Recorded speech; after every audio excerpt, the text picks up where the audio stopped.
And tell us your name and what you do for a living. Hi, I'm Maxwell Lahin, and I am a physicist, inventor, entrepreneur, and, well, I guess change maker.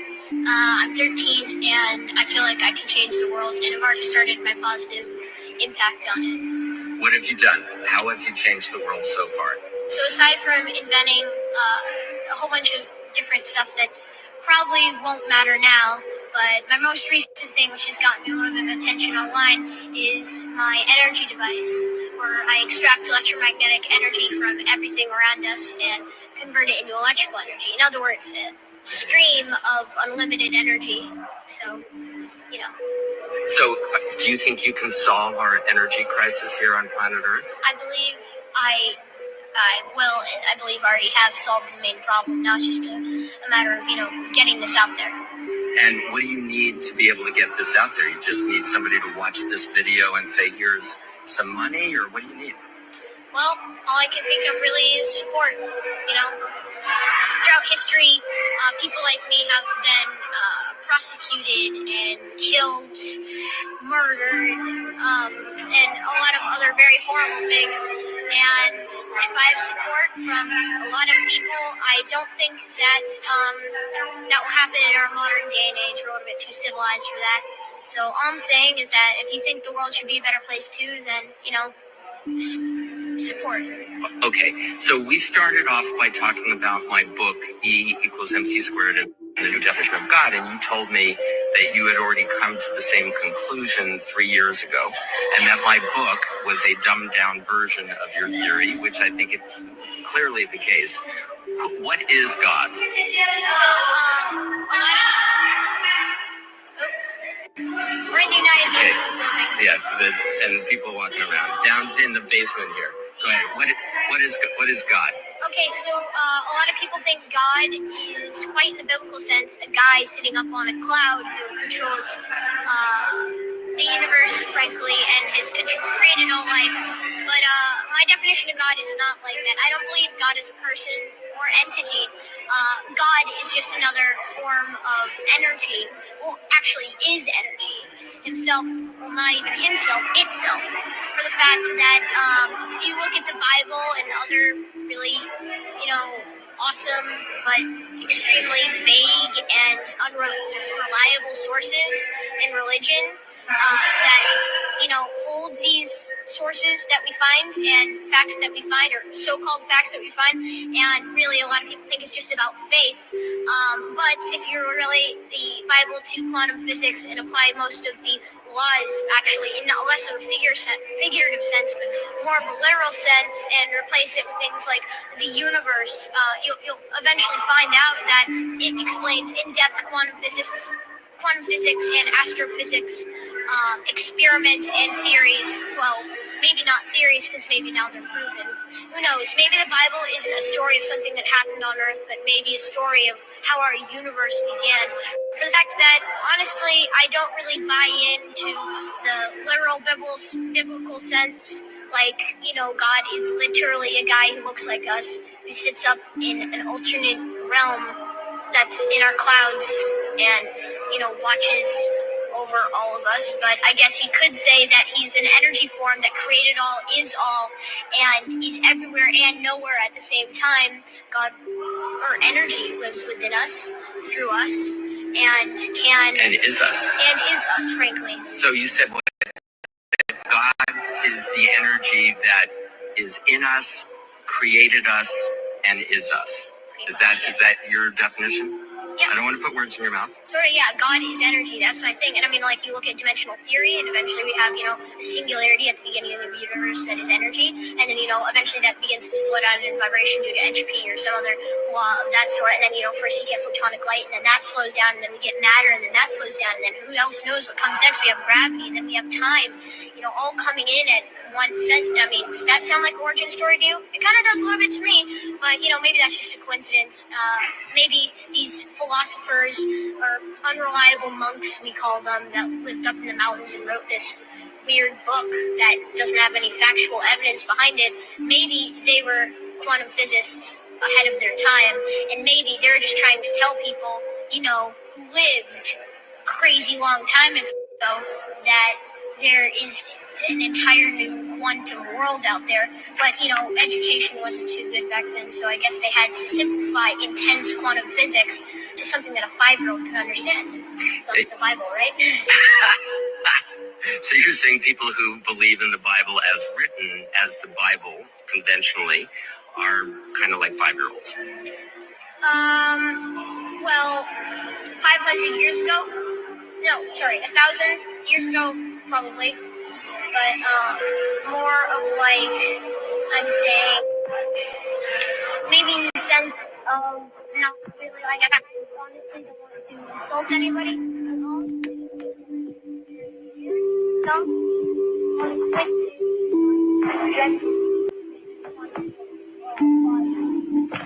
For your life. So, just saying that it's a coincidence. It's not fact. I'm not saying anything's anything. I have a very religious grandmother, so, I have to tell you, I let you kind of struggle with this because I realized the question was a little bit perhaps impolite to some people. And the way you handled that was a way that my political and business clients, if they did it as well as you, I'd be incredibly proud. So the bottom line is that we keep evolving, right? And the Bible was written in different ways to interpret it. Now, you said something about the Bible and using the letters going backwards in the Fibonacci theory. Can you explain that? Because that's amazing. In certain parts of the Bible, you can get literally, if you convert the letters to numbers. Speak a little louder. The Fibonacci sequence, if you invert, of course.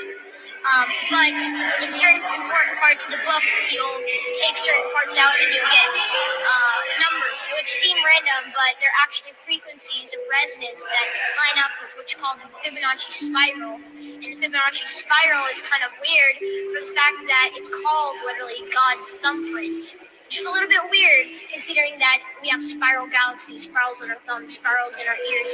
Literally, almost every organism on the planet or object we have found has had some sort of reminiscence of Fibonacci in it. And I don't know, it's called God's trademark or God's thumbprint, but I don't know. So if you're the reincarnation of anyone, who do you think it would be, or who would you like it to be? I honestly think that I'm Max Lawman, and that's who I am. So I'm going to say Max Lawman. But I'm very proud of and I'm quite a big fan of Nikola Tesla. I mean, I'd like to be the reincarnation of him, but honestly, I think I'm just a student of his many teachings. That's amazing. What's the favorite thing that he has invented or theorized about for you? Honestly, I really like his work with electrostatic pulses when he harnessed Tesla coil powers and used it to wirelessly transfer energy through people, around people, and how he could light himself on fire but not be hurt by it, and that was pretty crazy. So I really like that. That's very cool. So just a couple more questions. You're extraordinarily inspiring, and I agree with you on your definition of God and wrote a children's book that basically says that. But you then, before when we were talking about infinity and different universes, and so we've kind of identified God. God is energy, right? All the energy in the universe, that's God. It's not a guy in the sky. It's energy isn't something that you just have. Energy is on, and not all the energy in the universe is energy. Energy happens to consume the entire universe and every other parallel dimension or universe that can never exist in our dimensional reality. But are there other universes? Are there other dimensional realities? Dimensional realities? I'm not sure if we can prove that yet, but we do know that there are other dimensions. Okay, how do you know that? Well, there's an infinite number of numbers, which means there's an infinite number of frequencies that we can calculate. And if there's an infinite number of frequencies that we can calculate, that means there's an infinite number of frequencies that mass can take. And if mass can take an infinite number of frequencies, there must be an infinite number of dimensions. Or if you're one of those string theory guys, or if you're an how you say it's one dimension. But as of right now, I'm just beginning to. All right, I played that. It's interesting. There's some other clips of that interview that are where he talks about those different dimensions and everything. And there is some experimenting that is now going on in, I think it's Russia, where they're going to start with this neo whatever particles. And I put it in the title here, so I'll pull it right up. Neutrinos. And so this is, I think, called the God particle. They call it. Now, whether you agree with that kid about God and everything, that's not the point here. But the theory is, and I think this kid is. There's that interview, and there's some other stuff that goes on with the kid. Nobody knows where the kid is now. I think he's probably working for the government or something. But the theory is that when they smash these particles together, that they're actually creating alternate universes or alternate time, and so we're not living in the original one. So every time they smash these particles together, everyone's like, oh, well, nothing happened. Well, actually it did happen, and now we're in an alternate thing. So it gets pretty crazy. Physics is pretty fascinating, and when you look at kids like that, it's pretty interesting. Obviously, that's a few years old. You guys are watching on the Smart Money Culture TV network. We're live on your TVs in Texas and Louisiana. We are adding Tampa and Miami, I believe, here this month or next month as well. We're also streaming around the world on Instagram and Rumble and YouTube, Facebook, and the rest of them. Always a pleasure to be here. It is a shakeup today. A great show that we have here. Of course, I have the great Matt Dixon. He'll join us in a minute. We have the geopolitical situation is very interesting. And, it all kind of goes back. You look at what Elon's doing. Elon is really setting the world on fire. What Elon is doing is what it's similar to what Trump does so well. And that is provide inspiration. And inspiration, we always talk about the markets and everything, and the markets are emotional, right? And people are emotional, markets are emotional, we are emotional beings. And if people are inspired, if people believe that things are going to be better, then very often they are better. And that's one of the things Elon, by setting the mission and put man on the Mars, make us an interplanetary species that has inspired people to do things. I mean, I always dreamed about going into space, going to Mars. I'm sure a lot of people out there did. It will be a reality. It will happen if I'm lucky. If I live that long, I should live that long, unless something happens. It'll happen in my lifetime. And probably things are getting faster and faster and faster. So probably once that happens, as the technology gets better, it'll be getting faster and faster and faster.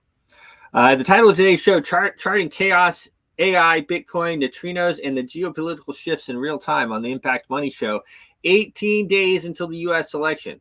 Fani Willis is at it again. She tries to restore the charges on Trump in Georgia, and multiple legal moves keep illegals on voter rolls nationwide. The consensus among the betting odds places and multiple other places is that Trump will win. Even Kim.com, the great Kim.com, came out and he says, I'm calling it, Trump's going to win. You saw the video yesterday, probably, of Obama, old Barry Soetoro, in the church that I was married at, the Cathedral of St. Matthew's. He did not look very happy, did he? He did not look happy at all. Here it is right here. I can't have the edited clip because it's they have profanity on it here. I need the real clip.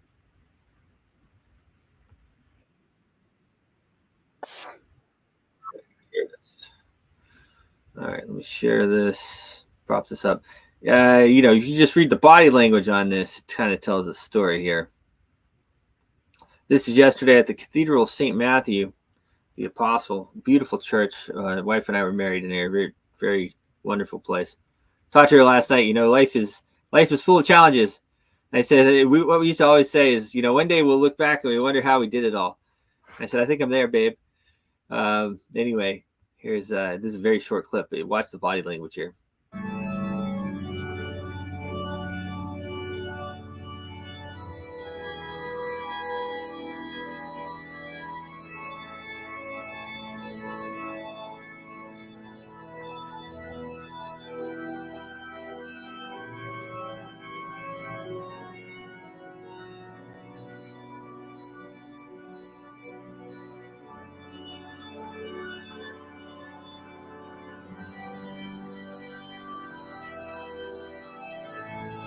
And he's not done. Goes back in. Of course, you have Bill Clinton waving some girls. Probably.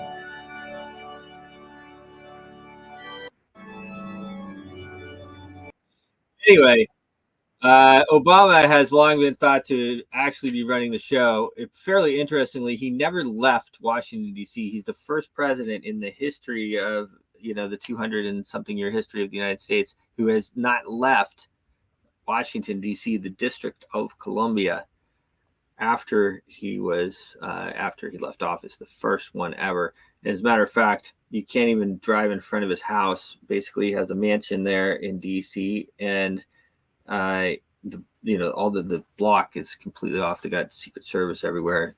I'm sure he's got a bunker in there. Very interesting situation. Nobody ever talks about it. I'm like the only one who ever talks about it. Let's talk about the markets. There's plenty to talk about there. I have the great Matt Dixon. Matt, I see you down below, but when I put you up here, your thing is not. Okay. Well, I can see me down below as well. So I wonder if I share screen, if you'll be able to see my screen. Can you hear me? I can hear you fine. Yeah, share your screen. See if that helps. See if we can do that.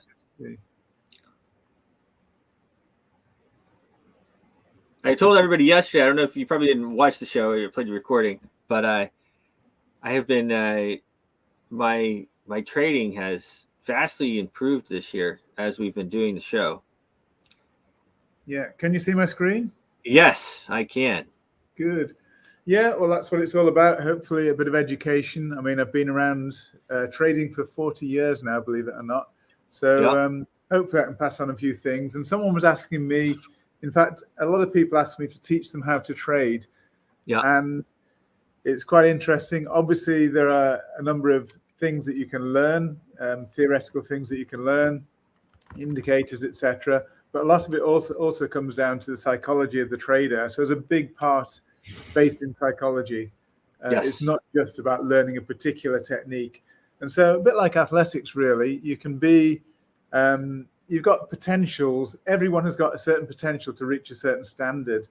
But then there are some people who have an innate ability, basically, that when you train that, they become the best. So like Usain Bolt. I'm not suggesting I'm the best or anything like that, but I'm just saying to be a good trader, you do need some fundamental characteristics. And then you work on those and you learn things and try to maximize your potential. So everybody has varying potentials.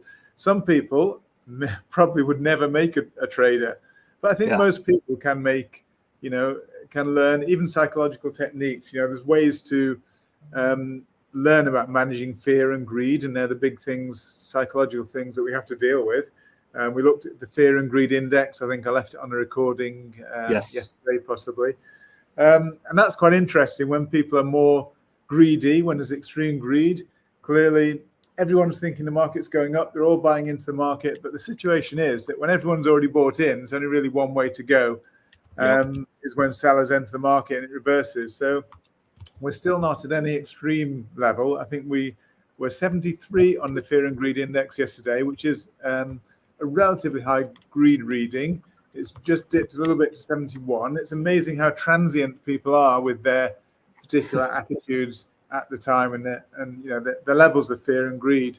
So a relatively extreme, I mean, not extreme, but a relatively high level of greed at the moment. There's real potential for a turnaround. And you said the markets have been, well, they have been, I guess, interesting. If you've been long, I've not been long in the markets. I think I mentioned to most people, I'm actually staying out of the market right now, even though the market's been going up. And I even said before the weekend, I'm expecting the market to go higher. and I gave levels for the Solana that we're looking at the moment, gave levels, expectations as to where it might go. They've actually slightly been exceeded, but they're still pretty much within the boundary of this trend line above trend line here. So I'm proposing long term, if we just start off with Solana, and we'll talk about the geopolitical issues as well, I guess, as we go on. But looking at Solana, I think we had this 5-wave move up. I think we're on a corrective move down. So this 5 waves is obviously in a lower cycle degree, because I don't think it's the end of the move up. So that's 1 degree. So maybe it's 5 waves up, which makes a larger wave 3. And then we get a larger wave 4 down and a larger wave 5 again higher. I suspect that may well be the case. So I think this is a lower degree 5th wave. So we still get a correction down, then we get another big push, hopefully to the upside. But I'm not sure whether the correction down is complete just yet, because I've got it labeled effectively as an ABC making a W, an ABC making an X, and then an A, a B, and a C making the Y wave. That's what's called a double 3 correction. And that's going down to what, like 10 or 110? Well, that's not absolute precise. I mean, it could, I've just put the direction. That's really a directional indicator, but I would expect it to go at least below the bottom of where this triangle started, and that was 109. Yeah, 108, 109. So I'd expect it to go beyond there, but it could potentially go quite a bit beyond. I mean, if I just look on here now and just put in some Fibonacci, and it's interesting, your young man there, yeah, on the show talking about Fibonacci, the golden ratio. It's just amazing how it really does feature in so many things naturally. So just looking at it here, if we got 100% extension of this A wave transposed to the top of the B wave now, that would actually take us really low. That would take us to $77 on Solana. So that is a theoretical possibility. And it's actually a fairly reasonable expectation potentially, because if this is a larger wave 4, very often a wave 4 goes to the territory of the previous wave 4 of lesser degree. And look at where the wave 4 of lesser degree goes here. 70, 79. So it's in that territory, roughly that territory. So maybe we don't reach that low. Maybe it goes to 0.618, which would be quite a bit higher. In fact, that would be the 110. So I'm just saying there's a big scope, and we need to watch the downward movement, the way the waves unfold, to ascertain whether we're actually at the bottom of the move. But we haven't even started the downward move as yet. I hope that doesn't keep coming up, but we haven't started the downward move as yet, but I think we're possibly getting close to it. So if I just go open this chart out again, so bearing in mind we're basically working on the final C wave down, A, B, looking forward to a C wave down. I say looking forward, I just mean that's where I think the market may be going. This is just annoying. I'm going to have to clean the computer and free up some space, I think, but I can't do it live while we're talking. So that's a little bit annoying. But so basically, I think we may have completed the E wave higher, the E wave of the triangle, which is the pre-terminal wave. You can see we've moved down quite nicely from this trend line. We've moved down quite well. They're now 52.05 on Solana.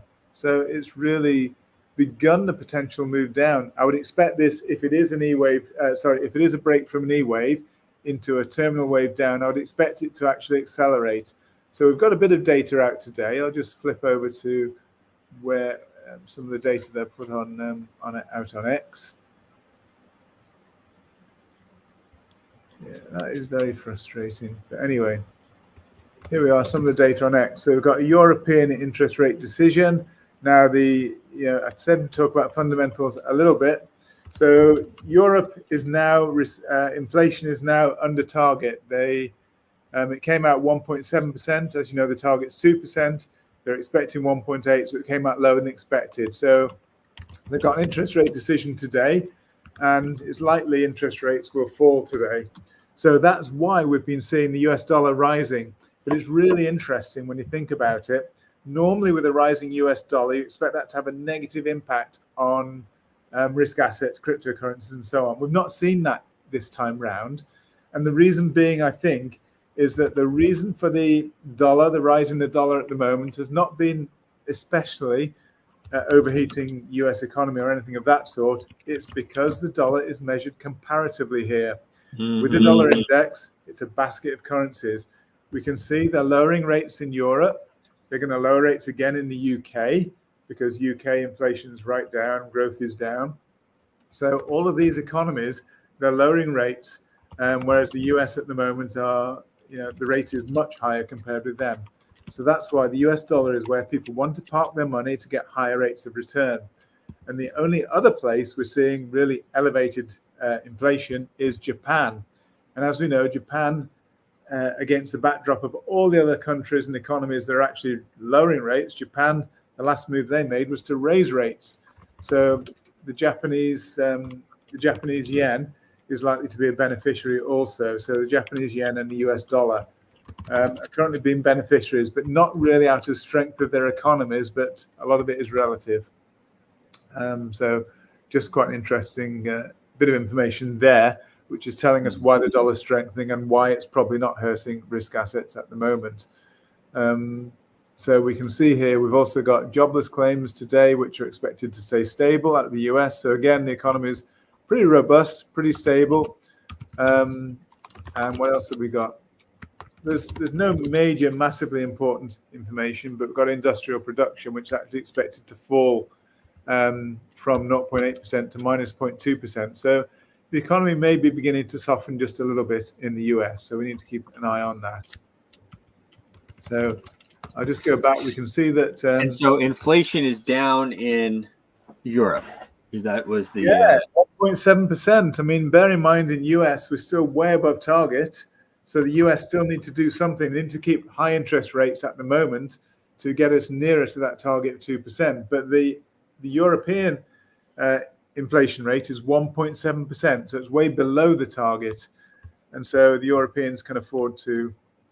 They need to lower interest rates because basically the big problem for Europe, and actually the big problem for Japan as well over the years, was deflation. And that has been a big problem where you get, prices going down and down and down. That's not a good thing. You want a small level of inflation in your economy, but you don't want it too much. It's, the Goldilocks thing about just having it not too hot, not too cold, just right. That's why the target level is 2%. It's not zero. You might think, why don't we just have stable prices? But they say that with growing economies, they prefer to have a stable rate of around 2%, which is a good target rate. Now, another question here, and then you said that they're going to lower interest rates. You think today? Is that right? Yes, that's correct. Do you think that will have an effect on the markets, like when the U.S. lowers interest rates? Like, are we just seeing a pullback now, and then you think it will have a rebound later today as these numbers come out, or? The US always has a much bigger, because the US is the driver really behind the world economies. They are the powerhouse. So the US has a much bigger effect. And if you think about the GDP of the US and everything compared with other areas around the world, it is a powerhouse. So US, and don't forget, it's the world reserve currency. Everything's priced in US dollar. So this is why the US dollar matters. There's not much priced in euro. This is annoying. I will need to deal with that. But there's not much priced in euro. It's all priced in US dollar. So that's why the US dollar is so much more important to us, and why when you get US interest rates, it's a big mover. The European rates, although they're going to drop today, it won't have a big effect. It has an effect on the exchange rate between the euro and the dollar. And don't forget, though, it's the rumor that's moved the price. When the actual fact happens, the price will probably all have been discounted in the rising dollar that we've seen. So I don't think there'll be a big effect today. And don't forget, it's expected that that Europe are going to lower rates. So it's all priced in, I think, by now. I'm going to have to flip around reasonably quickly because you can see my computer's got issues again. I'll need to deal with it. I'm just loading up a brand new computer. So hopefully by tomorrow, that'll be, I'll have that up and running. Nice. But I'll need to sort this out. So just very quickly, we'll move around. Let's just have a quick look at, we've seen here we're in a triangle with Solana. I think the same situation with Bitcoin. There it is up there. We've seen Bitcoin falling a little bit. And again, it's pretty much in a triangle scenario. Interestingly, I've got an ABCDE. You can have this sort of ascending type triangle. It's possible. And interestingly, we broke above, first of all. E-Wave is the only one that's allowed to undershoot or overshoot the boundaries of the triangle, and that's precisely what's happened here. You can see it overshot above, and now it's broken below. So potential is for it to actually accelerate down. So we may see that downward movement coming for Bitcoin. So this was my caution, why I've not been buying this rally, because I think there's potential for it to be limited by this triangle. And the triangle has been a series of 3 waves. Within this triangle, we can see the A, the B, the C, the D, and the E, and now potentially moving down. So we'll just see if that accelerates. There's still potential for it to push higher, and maybe it's been counted wrongly, but I'm just saying the risk is there. It's a real possibility that this is a triangle which could break lower. And if it were to break lower, it's probably going to be something geopolitical, maybe Israel, that's going to cause it. So we'll see what happens. But as you say, maybe they'll delay till after the election. But I understand that Israel have agreed not to take this to the extreme, as it were. They're saying that they won't bomb the nuclear facilities. They're just going to target military sites, etc., etc. They won't target the oil.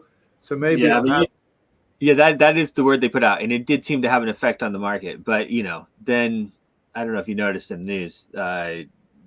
One of Iran's major oil refineries, mysteriously burned basically to the ground.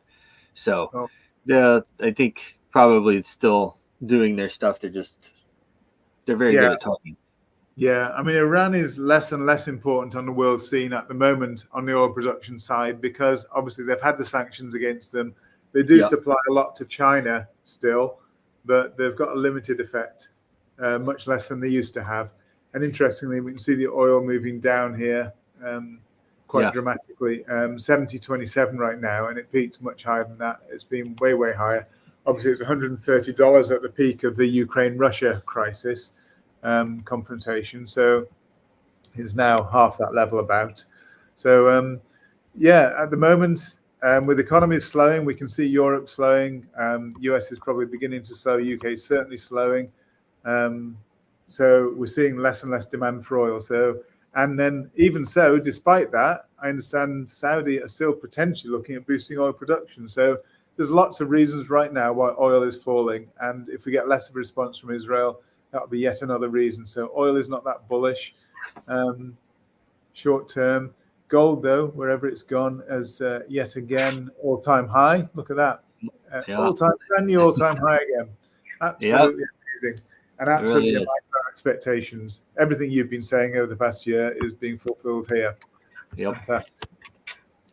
S&P's had a nice turnaround again, pushing to a new all-time high. We're going to get a correction sometime. Let's just see what happens. As I say, I think so much hangs on Israel at the moment. We got a really good rally in XRP, didn't we? I don't know if you've seen that, but it spiked. And XLM both, yeah. I still see it as being corrective, though. If you look at this move here, I've just labeled it potentially as an ABC move to the upside. You can mess around with those labels if you want, but it doesn't look impulsive. I can't see a clear 5-wave moves. It's all overlapping. So you can see from the arrow, my expectation is down for the price. But it's a nice little rally for those XRP followers who love it. And when we saw a bit of a corrective move up, a corrective move down, there was likely to be a further corrective move up, which is what happened. And then the next move should probably be down, I think. So I think we need to be cautious mode for risk assets right now. Obviously, it could be wrong, but I'm just saying be very, very careful again where you're placing your bets. So as you can see, my computer's not happy today, so I'll probably cut it reasonably short. We've seen the pound, by the way, falling quite a bit here. Bit of a pump today, but in general, the pound's been falling. And that, again, is because UK is slowing in many respects. The economic growth is slowing. Inflation is fallen dramatically. It's causing problems for the new government, the Labour government, because it's just causing them problems about slowing growth, etc. And they wanted to have money available to Labour government. Usually loves to spend money, and there's less available. So they're going to probably cook the books to try to create some money, as governments tend to do. That's their favorite move. But it's creating a few problems. So you can see across the board, it's generally slightly negative today. I do expect most likely that will probably increase and accelerate to the downside, and especially if we get some Israel further escalation there. So I think if it's okay, we'll cut it short today, and hopefully have everything back in line tomorrow. But hopefully it's given you a flavour of what's going on in the markets. Yes. That stuff, by the way, with that young boy with the Fibonacci stuff, I think we should do a session on that again.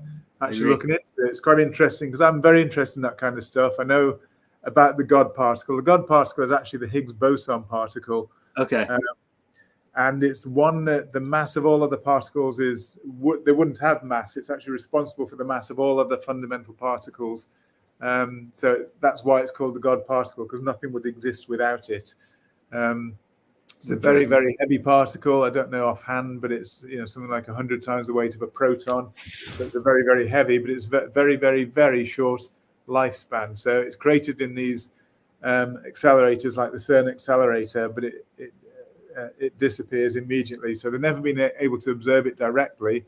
They just observe it from the decay into other particles that happen when you smash these particles together. So, but the Fibonacci thing is amazing. It's just absolutely amazing. What he was saying is absolutely right about it being the Fibonacci being in virtually everything, from the spirals of the universe to the measurements of atomic particles, to virtually everything in nature, and actually to charts. We use Fibonacci extensively in charts to determine where prices are going to turn. So yeah, it's a golden ratio. It's the God ratio, some people call it. Absolutely amazing. So I look forward to talking about that as well. So thanks for having me, Bruce. Thank you everybody for listening, and look forward to catching up soon. You got it, brother. Always a pleasure. Cheers. The great Matt Dixon. Sir Matt, really, with this Market Watch report is always just wonderful. I see we got a salutations, my friend. The minions, the pop-up window instead. Let's see, what is it? Salutations, gentlemen. Perhaps minimize the pop-up window instead of closing it. That was probably a pretty good. I didn't see the comment, but that was probably a pretty good idea. Minimize it instead of closing it. Anyhow, he will definitely get that fixed here. Good idea. All right, so there you have it. The markets, like we always say, like we said yesterday, when the markets are very, very high, if everybody is long in the market, then it kind of only has one way to go. Or if everyone's short, then kind of has only one way to go, right? I mean, not totally, but because you could have some more money come into the market, but in general, it's a pretty good rule of thumb. So we've seen a bit of a pullback here. Matt has been out of the market. I personally have been shorting the peaks, which has been working out pretty well, and doing that from there with a nice tight stop loss, so that I can take some profits. Once I move into profit, move the stop loss down. I am hitting those stop losses sometimes, but it's like Matt always says, then you take your little profit, and sometimes you get in at a better spot anyway. It takes a little bit of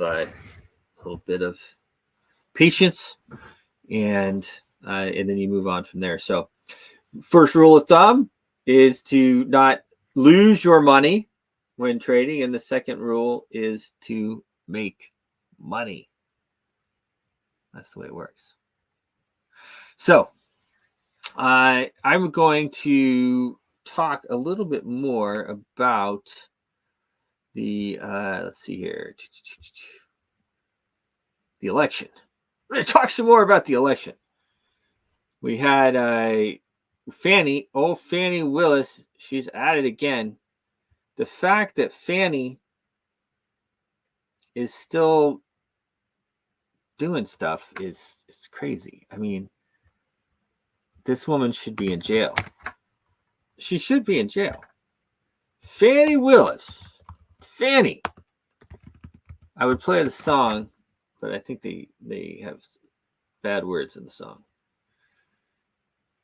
Fani Willis, she's at it again with her and her lover boy. I think the lover boy's gone though. I don't think he ever came back in. I think old lover boy, he is swimming with the sharks. I think they probably fed him to the alligators or something. But she has asked the Supreme Court to bring that story back up, which is, or bring that charge back up, which is pretty interesting because, of course, everyone knows that's pretty baseless here.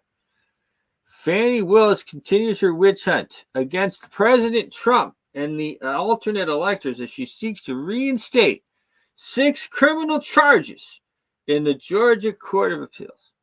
Fulton County Judge Scott McAfee previously dismissed 6 criminal charges in March and 2 criminal charges in September against Trump and his co-defendants. Governor Kemp, of course, is hiding. He has been hiding ever since his daughter's boyfriend was mysteriously blown up in the biggest car blow up you ever saw that wasn't in a war zone.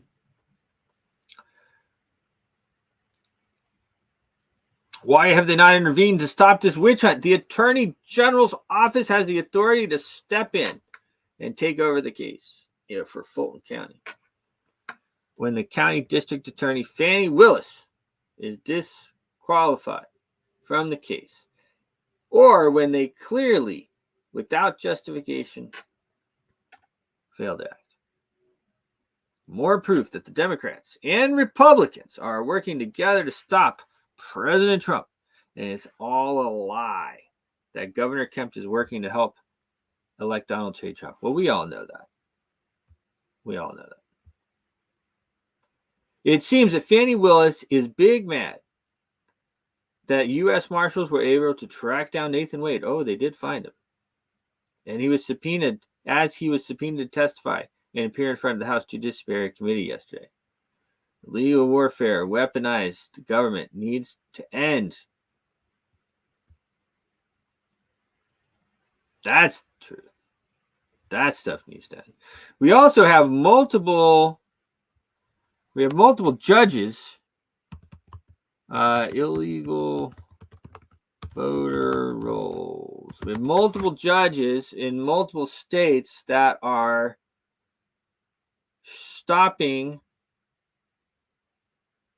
getting the stuff off the voter roll. Get the people off. Woke DOJ Civil Rights Division head Kristen Clark's voter roll lawsuit against Virginia is nakedly political. Democrats aren't merely indifferent to illegal aliens voting, they're actively aiding and abetting it. Well, of course. I've been saying that for a long time. Why do you think they're all here? The sad part is, and it's all part of the banking cartel, the central banking cartel, I call them. The ones who own the Fed. They own it. This guy wants to end it. Me too. That's why he's up here. Over 1 million followers now on X, all because of me. No, I'm just kidding. My man's doing a great job. So, they don't want you to have kids. They want you to just work. Pay your taxes. And the taxes, that's the other part that everybody needs to understand. The taxes go to the Federal Reserve. Okay. That's where they go.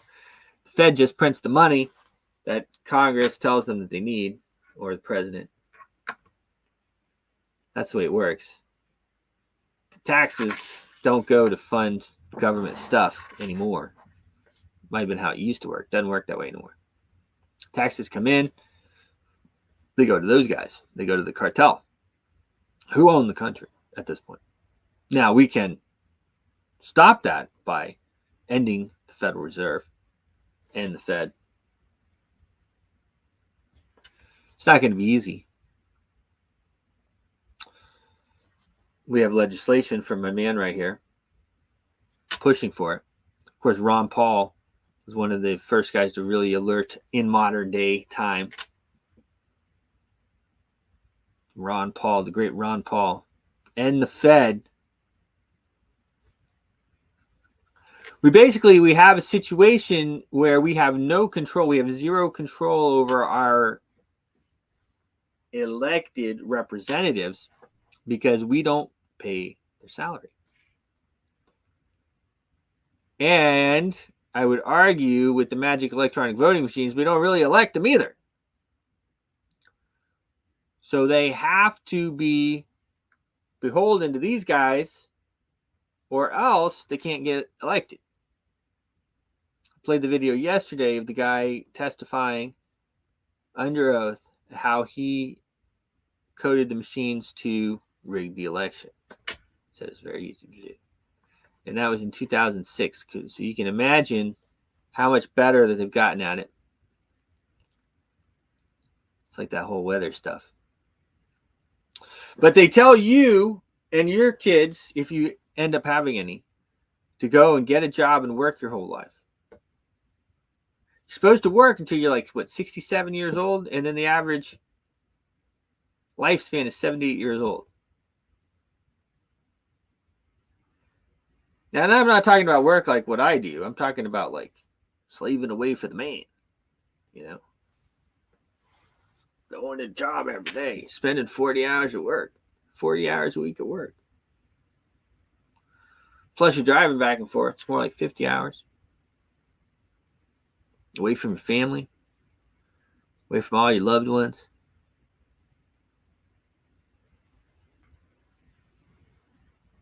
It's crazy. It's a crazy life. And then they just bring in all these newcomers. And I say newcomers because I like to stay on the air. I feel like there is no reason to get myself off the air. What good can I do off the air? Plus, it's kind of like it's almost like all right, fine. We'll call them newcomers. And plus, I don't inherently think they're bad people, and I don't blame them for coming. If I was in one of those countries, in the U.S., as we are, offering free stuff, a salary for doing nothing, free housing in a nice hotel in New York, medical, everything else, I'd be here in a heartbeat, man. I'd be right here. I'd be here. Chasing pretty American girls. Of course. So I don't blame them one bit. Not even a little bit. I don't blame them at all.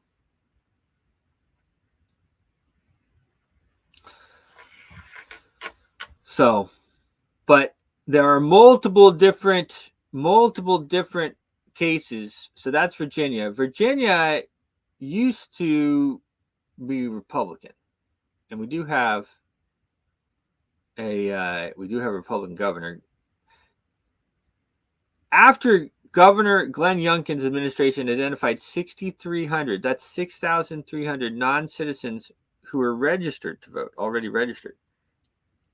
Fairfax County canceled voter registrations of 985 voters and is now referring them to the Commonwealth Attorney and the Attorney General. 985. So it's not hard to do this if you put it, like I said, if you have 1% of the illegals, the newcomers that have come into the country. If you have 1% vote, that's way more than enough to swing the election. That works. Okay, here we go. I want to go 1%. Because these elections are decided by such small margins. Such small margins. 1%. I want to get so I get the right numbers here. Here we go. Even if 1% of the 20 million so-called newcomers were to vote, that can easily sway the election. Talked about it right here. Even if 1% of the 20 million newcomers vote, it can easily change the election results. Trump, in 2016, Trump won Wisconsin by 22,000 votes. He lost by 20,000 votes in 2020. In Georgia, he won by 200,000 votes in 2016. He lost by 11,000 votes in 2020. Arizona, he won by 91,000 votes. He lost by 10,000 votes. In Pennsylvania, he won by 44,000 votes, and he lost by 10,000 votes. I'm sorry, 80,000 votes. In Michigan, he won by 10,000. He lost by 154,000. 20 million people. 20 million people, guys. 20 million. Even if 1% vote, which is very realistic, guys. I mean, these people, they can just, and actually legally, all they have to say is, I thought that I could vote, and they're off they don't get any trouble. That's already been kind of made clear to everybody. If they say that they think that they could vote, then they're pretty much off the hook.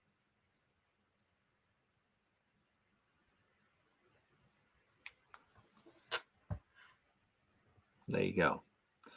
So 1%, that's 200,000 votes. Very easily into changing